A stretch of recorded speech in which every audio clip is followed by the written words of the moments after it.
Bonjour à tous et bienvenue sur ma chaîne, le potager aux 1000 trésors. Tout s'accélère au jardin à mesure que la nature s'éveille. Il est temps de faire un tour dans la serre, berceau des cultures et des récoltes à venir. Cette vidéo va donc être consacrée à tout ce que j'y fais et à toutes les plantes qui y poussent. Cette saison, j'ai testé le semis de radis dans ma serre. Ils sont implantés dans des gouttières qui accueillaient avant des fraisiers. Je les ai semés là pour qu'ils bénéficient de plus de chaleur et qu'ils aient une croissance plus rapide. J'ai mis ces graines en terre en février et les plants se sont déjà bien développés.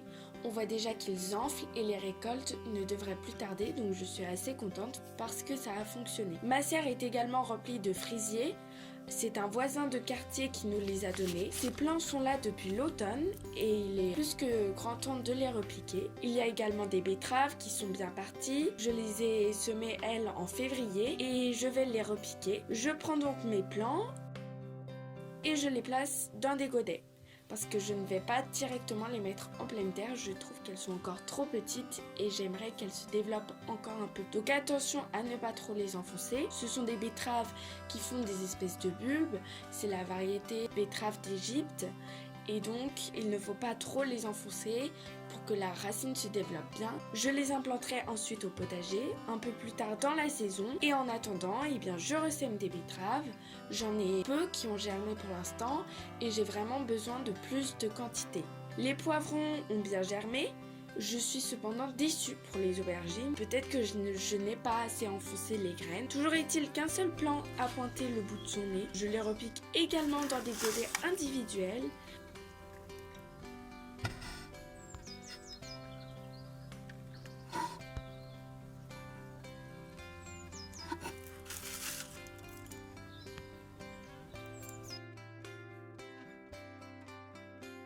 Et ils iront en pleine terre en mai, quand tout risque de geler sera écarté. Mon premier semis d'oignons n'a pas bien germé. Je l'avais mis bien au chaud dans la maison, mais la surface s'asséchait vite et la lumière manquait. Donc le but, c'est aussi de vous partager mes erreurs, de façon à ce que vous ne fassiez pas les mêmes. Le peu de graines qui ont germé de ces oignons ont donné des plants qui ont filé. Je ressème donc des graines à la volée en espérant obtenir des plants bien trapus qui pourront être implantés en terre rapidement. Je m'essaye également à la bouture de lavande. J'ai juste planté les branches que j'ai coupées dans des godets et je maintiens la terre humide en espérant qu'elles prennent racine.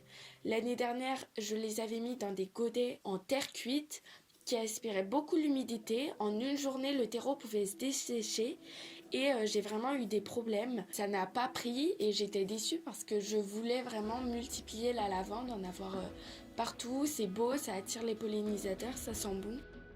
La patate douce mise dans l'eau en février germe à merveille. Il y a encore un mois, on ne voyait que de minuscules bourgeons et voilà maintenant. Donc c'est incroyable comme elle se développe rapidement. Alors par contre, je crains que les lianes ne filent. Je sors donc ma patate dans la serre le matin des journées ensoleillées, même quand il fait froid, parce que la température de la serre et de l'eau dans laquelle baigne la patate monte vite. La luminosité est optimale et vraiment tout devrait bien se passer. Je vais bientôt couper ces beaux germes pour qu'ils prennent racine à leur tour et que je puisse les implanter. Les salades se portent à merveille, en plus de celles qui se développent en pleine terre depuis février. C'est fantastique et elles ont résisté au gel, je suis vraiment contente. J'en ai également dans des godets qui s'épanouissent. Un semis a bien pris, je repique les jeunes plants dans des godets et je ressème des graines directement dans le même pot. Il faut vraiment que ça s'enchaîne, on a besoin de beaucoup de salade. Enfin, j'ai semé des tomates dans un bac à poissons que nous avons trouvé au marché. C'est vraiment super pratique, il y a déjà des trous, c'est assez grand, j'adore. Je remplis donc ce bac de terreau grossier. Puis j'en tamise à l'aide d'une cagette en plastique. Elles sont vraiment utiles. Et je répands ce substrat plus fin sur les derniers centimètres de façon à ce que les graines n'aient rien qui les empêche de bien germer. Ensuite, il faut surtout humidifier le terreau. Et voilà, je mets en place les graines. J'utilise un système de numérotation pour les espèces. j'ai décidé d'implanter plein de variétés de tomates, que ce soit cœur de bœuf, cerise, ronde, et ce n'est que la première d'une série de semis et j'ai vraiment hâte de découvrir toutes ces variétés. Je sème une dernière ligne d'aubergines. Tant pis si je les ai très tard dans la saison, je vous rappelle, l'autre semis n'a pas bien pris. Pour prendre le relais des bêtes, des blettes ou des poirées, je ne sais pas comment vous les appelez, qui ont déjà 1 an, eh bien je ressème des graines.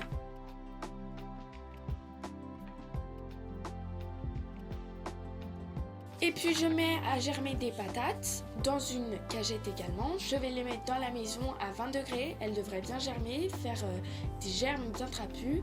Et ensuite, je les implanterai lorsque les lilas seront en fleurs. Vous connaissez le proverbe.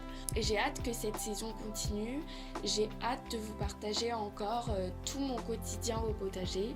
Et voilà, j'espère que ça va vous plaire. Donc voilà pour la serre, la saison s'accélère vraiment, elle se remplit un peu plus chaque jour.